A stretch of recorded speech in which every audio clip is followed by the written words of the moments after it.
রাজপ্রাসাদে রাজার কুমার ছিল আদরে, দিন কাটাতো রাজা রানী স্নেহের সাগরে।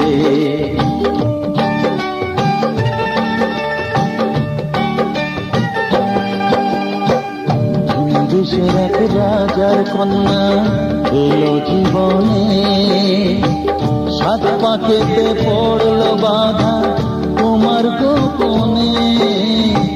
বিয়ের পরে রাজার কন্যা গেল ফিরে ঘরে, ছদ্মবেশী রাজার কুমার তাকেই খুঁজে ফেরে হয়, তাকেই খুঁজে ফেরে, তাকেই খুঁজে ফেরে।